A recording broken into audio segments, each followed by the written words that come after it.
आज की गाइस ये जो वीडियो होने वाली है ना बहुत ही ज़्यादा इंटरेस्टिंग रहेगी। इंटरेस्टिंग इसलिए कि 2 दिन पहले मेरे साथ एक फैमिली ने सेशन बुक करा था और बहुत ही मतलब डिफरेंट क्वेश्चंस थे उनके। मेरे को अच्छा लगा क्योंकि मेजोरिटी क्या होती है कि ज़्यादातर स्टूडेंट सेशन बुक करते हैं तो वो सेम टू सेम वही क्वेश्चन पूछते हैं कि पाजी रैंकिंग मैटर करती है, पार्ट टाइम जॉब मिल जाती है, ये सब चीज़ें वो पूछते रहते हैं सेशन बुक करके, जो कि मैंने वीडियोस में सब एक्सप्लेन करा हुआ है।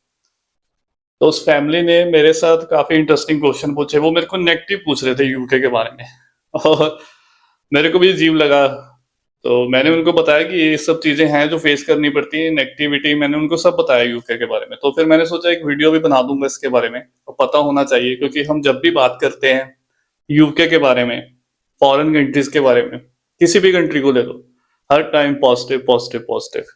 यहाँ का वेदर अच्छा है, सारा साल ठंडा रहता है मौसम। 10 डिग्री से लेकर 30 डिग्री, 10 to 30 डिग्री तक टेम्परेचर रहता है साल, पूरा साल। बस दिसंबर और जनवरी में होता है जब 1 2 3 डिग्री तक जाता है टेम्परेचर। नहीं तो सारा साल वेदर अच्छा है, क्वालिटी ऑफ लाइफ अच्छी है, बैलेंस है, ये है वो है ना, बहुत पॉजिटिव हम बातें करते हैं। खाना पीना हवा पानी सब साफ है। तो इस वीडियो में ना हम आज बहुत ही इंपॉर्टेंट 5 रीजंस मैं आपको देने जा रहा हूँ, जिससे आपको आइडिया हो जाएगा कि आप अगर प्लान कर रहे हो यूके, तो ये दिमाग में आपको पता होना चाहिए कि ये सब होगा वहां पे। आपको बाद में रिग्रेट नहीं करना पड़ेगा। ये सब चीजें आपको पता होनी चाहिए। आप वीडियो ना देखो, डीमोटिवेट मत हो जाना, नेगेटिव में मत लेना, नेगेटिव कमेंट भी मत करना। मैं जस्ट आपको आपका बड़ा भाई समझो, छोटा भाई समझो, जस्ट मैं आपको बताने जा रहा हूँ।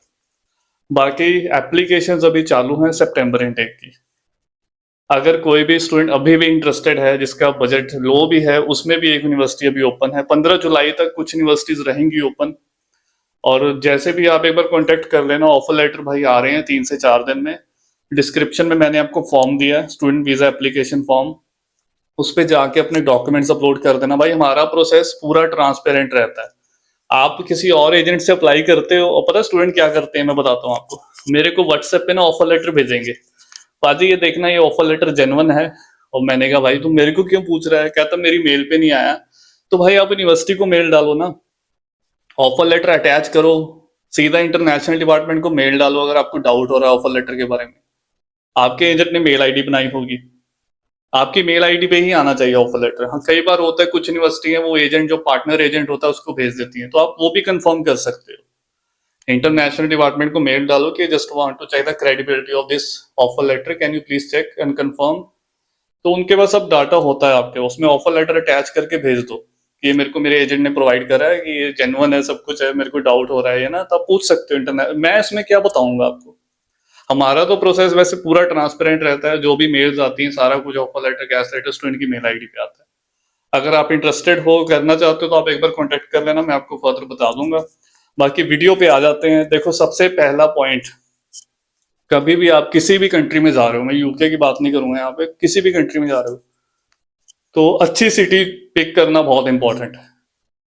सिटी बहुत मैटर करती है। अगर आपने रॉन्ग सिटी पिक कर ली ना, तो फिर आप वहां पे जाके बहुत रिग्रेट करते हो, क्योंकि मूव होना बहुत मुश्किल होता है। ऐसा इतना इजी नहीं है आप सोचो कि हम मूव हो जाएंगे, बहुत ही ये वो है, बाद में हम देख लेंगे। तो भाई मूव होना ना बहुत ही मुश्किल होता है। तो पहले ही आप एक अच्छी सिटी में जाओ जहां पे जाके आपको पार्ट टाइम वर्क मिल जाए। फुल टाइम की बात नहीं कर रहा हूँ मैं, स्टार्टिंग में आपको पार्ट टाइम चाहिए रहेगा क्योंकि आपने अपने लिविंग एक्सपेंस कवर करने हैं। कोई लोन लेकर आ रहा है, किसी ने अपने लिविंग एक्सपेंस करने हैं, किसी ने फैमिली को भेजने हैं कुछ पैसे। तो भाई ऐसी सिटी में जाओ। फॉर एग्जाम्पल के लिए मैं बात करूं, अब बर्मिंगम में इतना स्टूडेंट हो गया है, बर्मिंगम में इतना रश हो गया है कि बर्मिंगम में जल्दी पार्ट टाइम जॉब नहीं मिलता है। अब बर्मिंगम में वही स्टूडेंट आए जिसका ऑलरेडी फ्रेंड्स आए हुए हैं, जिसका कोई रिलेटिव है, जिसको आप जानते हैं। अगर आप बिल्कुल कोई नहीं जानता आपको बर्मिंगम में, आप आ रहे हो, आपको स्ट्रगल करना पड़ेगा अगर आपको कोई भी नहीं जानता। मैं आपको देखो मना नहीं कर रहा कि ऐसा नहीं कि वहां पे आपको जॉब नहीं मिलेगी, बट हाँ आपको अगर आप एफर्ट करते हो 2 3 महीने लगते हैं। कई बार देखो स्टूडेंट टू स्टूडेंट भी डिपेंड करता है, बट रश बहुत है।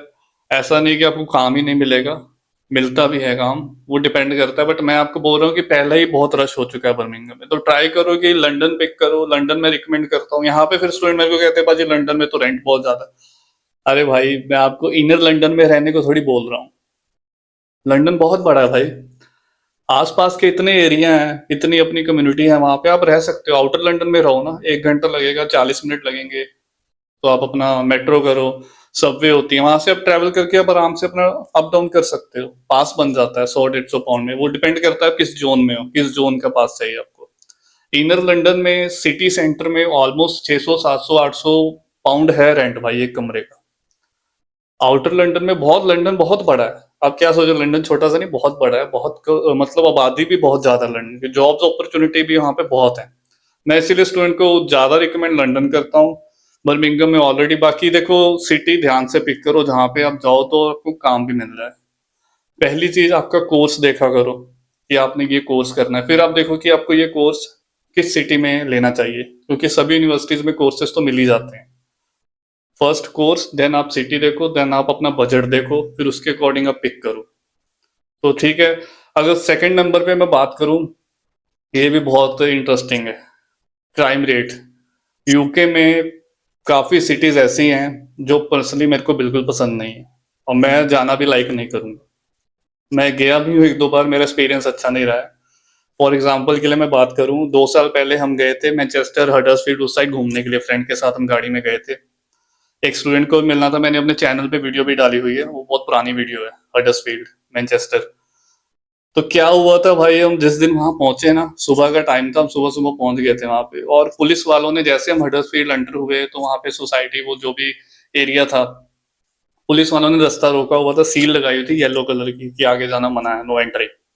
भाई हम शॉक हो गए कि रास्ता क्यों बंद करा है। हमने ना वहां किसी को पूछा, वो कहते हैं यहाँ पे पर कल रात को गोलियां चली हैं। हमने, उसने हमें ये बताया इसलिए पुलिस आई हुई है। तो भाई उस एरिया में ना, मतलब है, क्राइम यूके में भी होता है, और कुछ सिटीज ऐसी हैं जहाँ पे आपको नहीं जाना चाहिए। आप नेट पे सर्च करोगे आपको पता लग जाएगा। एग्जाम्पल के लिए यूके में एक सिटी है ब्रेडफोर्ड, BRAD। एक है बेडफोर्ड, BED, वो नहीं बोल रहा हूँ मैं, वो लुटन में है। एक है हडर्सफील्ड के पास बेडफोर्ड, BEDFORD, बेडफोर्ड। और बेडफोर्ड को दूसरा पाकिस्तान बोला जाता है यूके में। लिटरली, मैं मजाक नहीं कर रहा, बोला जाता है भाई, बोलते हैं लोग, बोलते हैं, कम्युनिटी बहुत ज्यादा है, तो बोलते हैं भाई दूसरा पाकिस्तान। और क्राइम रेट के मामले में भी बहुत बदनाम है। तो सिटी पिक करते हो, इस चीज का भी ध्यान रखो कि क्राइम रेट ऐसा नहीं है कि अपने इंडिया में ही है भाई, यूके में भी क्राइम बहुत ज्यादा है, यूएस में भी है, यूके में भी है, सभी कंट्रीज में होता है क्राइम रेट। मैं वूस्टर में रहा हूँ शुरू से ही, मैं कोवेंट्री में 1.5 साल रहा, ठीक है। मेरे को कभी वहां पे ना, हम रात को ऐसे अकेले घूमो कुछ करो भाई, इतना सेफ नहीं है। मतलब क्वेंट्री, हम पार्क गॉसफोर्ड स्ट्रीट बहुत ही फेमस है क्वेंट्री की सिटी सेंटर को, वहां पे वीकेंड पे पुलिस की गाड़ियां ऐसे ऐसे घूमती रहती थी, चक्कर लगाती रहती थी। एक बार तो क्या हुआ मेरे फ्रेंड के साथ कि वो गाड़ी पे जा रहा था अपनी वाइफ के साथ, किसी ने बियर पी के बॉटल उसकी गाड़ी पे फेंकी है ना, ऐसे बहुत ही मतलब अजीब चीजें होती रहती हैं। इन सिटीज की मैं बात कर रहा हूँ। और बूस्टर में मैंने कभी, टाउन है बूस्टर, छोटा सा बहुत प्यारा सा टाउन है, रात को 2 2 3 3 बजे तक घूमे हैं हम भी भाई, क्लब पब गए, ऐसा नहीं कि मैंने कुछ नहीं किया, हम अपना स्टूडेंट लाइफ सब इंजॉय करते, तो हम भी दोस्तों के साथ हुआ, उन्हें कभी ऐसा फील ही नहीं हुआ, मतलब इतना सेफ रहता था, लड़कियां भी घूम रही हैं रात को, कोई दिक्कत आई नहीं। तो मुझे पर्सनली यूके में जो टाउन होते हैं ना छोटे छोटे, देखो उनमें पार्ट टाइम जॉब का थोड़ा लगता है आपको, बट टाउन में भी मिल ही जाता है काम, एफर्ट करो तो मिले। अगर ऐसे मैं बूस्टर में आया ही ना होता तो पता ही लगता, मेरे को नहीं पता लगता। तो अच्छा था, टाउन चूज किया, मेरे को टाउन ज्यादा अच्छे लगते हैं, तो क्लीन होते हैं, इंडियन अपने जाते हैं टाउन्स में, अभी तो सब जगह इंडियन है ही है। बट बढ़िया लगता है, एक बिजी लाइफ नहीं रहती है, मतलब पीसफुल लाइफ है, भाग दौड़ नहीं है इतनी। जब मैं वूस्टर में था, मैं उस टाइम की बात कर रहा हूँ, भाई घर के पास ही ग्रोसरी स्टोर, ट्रेन स्टेशन, सब कुछ ही मतलब आस पास में, तो कोई दिक्कत नहीं आती थी। वॉकिंग डिस्टेंस पे, आपको ना गाड़ी की भी जरूरत नहीं पड़ती है टाउन में। जितने बड़े शहर में हो आपको फिर पास बनाना पड़ेगा, आपको गाड़ी भी चाहिए, तो ये सब चीजें भी मैटर करती है। अब अगला पॉइंट जो मैं आपको बताने जा रहा हूँ कि आपको रिग्रेट करना पड़ेगा अगर आप बहुत ही ज्यादा इंट्रोवर्ट। इंट्रोवर्ट का मतलब आई थिंक आपको पता ही होगा।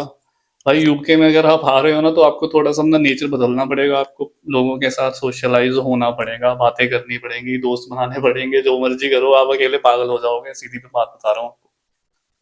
डिप्रेशन में चले जाओगे आप अकेले ऐसे किसी से बात नहीं करोगे, क्योंकि एक तो क्लाइमेट ठंडा रहता है, क्लाउडी रहता है, घर पे बैठे रहोगे। देखो जो तो इंट्रोवर्ट है ना, उनके लिए एक और टिप भी मैं दे सकता हूँ, स्टडी करो, असाइनमेंट्स करो, ठीक है, बुक्स रीड करो, लाइब्रेरी चले जाओ, जिम ज्वाइन कर लो। घर में मत बैठना भाई, घर में बैठे बैठे बंदा वैसे ही पागल हो जाता है। घर से बाहर निकलो, चाहे ठंड है तो अपनी जैकेट वगैरह डाल के बाहर जाओ, बारिश हो रही है रेनकोट डाल के जाओ, सब कुछ पहन के अपना बाहर निकलो घर से, जिम, वर्कआउट करो, कुछ एक्टिविटी करो। ज्यादा इंट्रोवर्ट हो, लाइब्रेरी जाके पढ़ो, बात तो करनी पड़ेगी आपको, फ्रेंड्स तो बनाने पड़ेंगे। तो इंट्रोवर्ट के लिए बहुत दिक्कत आती है स्टार्टिंग में, होम सिकनेस वगैरह देखो वो सबको ही होती है, वो 1-2 महीने लगते हैं, वो एडजस्ट हो जाता है बंदा। तो ये तीसरा रीजन मैंने आपको देना था, अगर आप ज्यादा इंट्रोवर्ट हो तो परेशानी होगी आपको। चौथे नंबर पे देखो लड़के भी होते हैं वैसे इंट्रोवर्ट, मैंने देखा है। तो चौथे नंबर पे अभी हम बात करेंगे कि भाई साहब जो इंडिया में अपने महापुरुष हैं, जो अच्छी अच्छी जॉब कर रहे हैं, बहुत अच्छी सैलरी है, मैनेजर की पोस्ट में भी हैं कुछ, तो वो मेरे साथ सेशन बुक करके पूछते रहते हैं कि बाजी मैं तो यहाँ पे प्रेशर बहुत है। देखो भाई फिर ये आप ना जीरो से स्टार्ट करोगे, यूके में आने का तरीका तो ये है कि स्टडी लेकर आओगे, वो स्टार्टिंग का फिर आपको टाइम लगेगा। कुछ उसमें रिग्रेट भी करते हैं, कुछ उसमें कहते हैं कि हमारा तो एक्सपीरियंस अच्छा रहा। जो आईटी में इंडिया में काम कर रहे हैं उनके लिए तो यूके जन्नत रहता है, क्योंकि आईटी में सैलरीज बहुत अच्छी मिल जाती हैं। यूके की बात कर रहा हूँ, जो आईटी कंपनीज में इंडिया में उनकी वैल्यू नहीं है, क्योंकि आप इंडिया में बैठे भी भाई फॉरेन कंट्रीज के लिए काम करते हो, कंपनीज तो बाहर की होती है ना, आप इंडिया में काम कर रहे हो, उससे बेनिफिट किसको हो रहा है? आपको तो वही सैलरी मिल रही है उतनी।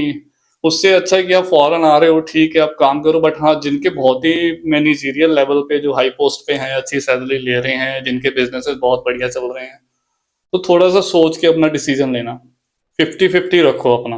अगर आपका बढ़िया चल रहा है, आपका कुछ भी नहीं बन रहा है इंडिया में, ज्यादा ही प्रेशर है, एक आप ट्राई करना चाहते हो, तो फिर वो आपकी पर्सनल चॉइस है। बट एक बार आप मन बना लोगे ना, फिर बाद में ऐसा मत सोचना कि मैंने गलत डिसीजन लिया, फिर आप उसी रास्ते पे अपना उसी फोकस पे रहोगे, हाँ मैंने ले लिया डिसीजन, अब मैं आगे जाऊंगा।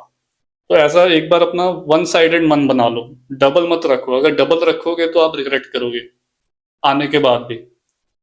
आईटी का तो मैंने बताया ही हुआ है ऑलरेडी आपको।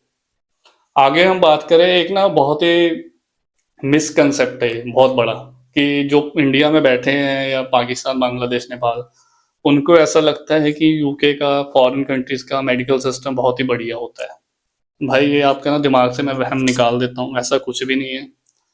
जब आप आ जाओगे आपको रियलाइज होगा इनका मेडिकल सिस्टम बहुत ही स्लो है, 2-2 महीने अपॉइंटमेंट नहीं मिलती है ठीक से, इलाज इलाज के इमरजेंसी में भी कोई जाता है तो उसको बिठा देते हैं। फीवर भी हो जाए तो उसको कहते हैं नेचुरली ठीक हो जाएगा, पैरासीटामोल दे देते हैं हर एक चीज के लिए। और भाई साहब आप बिलीव करोगे, इनकी जो पैरासीटामोल है ना, जो अपनी इंडिया वाली पैरासीटामोल 500 या डोलो 650 जो भी खाते हैं इंडिया में है ना, इनकी तो भाई बहुत लाइट होती है। आप 3 भी खा लोगे ना आपको पता नहीं लगेगा, हमारी एक खा लो तो उससे ही बंदा ठीक हो जाता है। इसलिए मैं बोलता हूँ अपना प्रिस्क्रिप्शन साथ में लिखवा के जो मेडिसिन वगैरह वो लेकर ही आना यूके। यहाँ का मेडिकल सिस्टम बहुत स्लो है, भगवान करे किसी को जरूरत ना पड़े, बट पड़ती है ना तो जल्दी अपॉइंटमेंट नहीं मिलती। एक यूके में दांतों का बहुत पंगा है, जो स्टूडेंट रहते हैं उनको पता है भाई।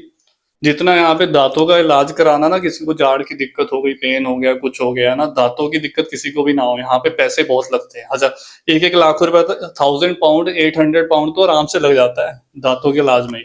उससे अच्छा तो भाई बंदा इंडिया के ट्रिप करके आ जाए इतने में, और वहां जाके 2-3 हजार में इलाज भी करा ले। इंडिया ही जाओ, इससे अच्छे दांतों का इलाज। बाकी यहाँ पे देखो इंश्योरेंस, हेल्थ इंश्योरेंस होती है, अगर आपको भगवान ना करे कुछ ऐसी दिक्कत आ जाती है तो इलाज सब फ्री होता है। मैं एक स्टूडेंट को भी जानता हूँ जिसको पथरी थी, उसका ऑपरेशन फ्री ऑफ कॉस्ट हुआ था यूके में। उसको पथरी थी, उसकी पथरी वगैरह उन्होंने निकाल दी थी, लेजर ऑपरेशन हुआ था। तो बता रहा था कि मेरे तो हेल्थ इंश्योरेंस के पैसे पूरे नहीं हो गए, कवर हो गए। तो ठीक है यार, किसी को ना ही हो कुछ, बट इन केस कुछ होता है तो ये है कि बस कॉस्ट उसकी कुछ नहीं है, फ्री हो जाता है इलाज। बट ये कि इनका ना स्लो बहुत है, इसीलिए तो अभी आप देखो एनएचएस में जॉब्स बहुत ज्यादा है, नर्सिंग की जॉब्स क्यों ज्यादा है? स्टाफ नहीं है इनके पास। मैं नर्सिंग के कोर्सेज क्यों बोलता हूँ कि यूके में नर्सिंग के कोर्सेज करो, बीएससी नर्सिंग की बहुत यहाँ पे वैल्यू है, सैलरीज बहुत अच्छी हैं। हेल्थ केयर के कोर्सेज करो, केयर वर्कर इनको क्यों चाहिए? तो स्टाफ नहीं है ना, मेडिकल सिस्टम स्लो क्यों है? तो अभी टाइम लगेगा, मुझे लग रहा है कि आने वाले 5 से 10 साल में कंट्री वर्क कर रही है इस पे। कनाडा भी अभी लैग करता है हेल्थ केयर के मामले, बहुत पीछे, अपॉइंटमेंट बहुत लेट मिलती है। तो ये कंट्रीज अभी इस पे लगी हुई हैं, 5 से 10 साल में मुझे लगता है गाड़ी प्लेटफॉर्म पे आ जाएगी। तो ये 4-5 रीजन ऐसे थे जो मैंने आपको बताने थे, ये सब आप कंसीडर करना। किसी को इंडिया में कोई फिजिकल प्रॉब्लम रहती है, हेल्थ इशू रहता है, तो यूके आना थोड़ा सोच समझ के आना। ये इसीलिए मैं बता रहा हूँ आपको, क्योंकि यहाँ पे आके आप बोलोगे आपको इंडिया में तो देखो साथ के साथ अब दवाई मिल जाती है, डॉक्टर मिल जाता है, प्राइवेट ट्रीटमेंट हो जाता है, मेडिसिन भी आपको कोई चाहिए फार्मासिस्ट शॉप पे जाओ मिल जाती है। यूके में ऐसा सीन नहीं है भाई, आपको बूट्स फार्मेसी जाओगे, प्रिस्क्रिप्शन दिखाओगे, वो तभी देंगे आपको। तो गाइज एक वीडियो बनाना था, वीडियो बहुत लंबी हो जाएगी अगर मैं लगा रहा। फिर भी कोई आपको डाउट हो आप कमेंट कर देना। बाकी किसी ने पर्सनली मेरे साथ बात करनी है, वो लिंक भी मैंने दिया है, स्टूडेंट वीजा एप्लीकेशन फॉर्म भी दिया है, अगर आपने एप्लीकेशन कर दिया तो अपने डॉक्यूमेंट्स जरूर अपलोड करना। अदरवाइज मैं या मेरी टीम में से कोई भी आपको कनेक्ट नहीं कर पाएगा। अगली वीडियो में मिलते हैं, अपना ध्यान रखें, टेक केयर, बाय।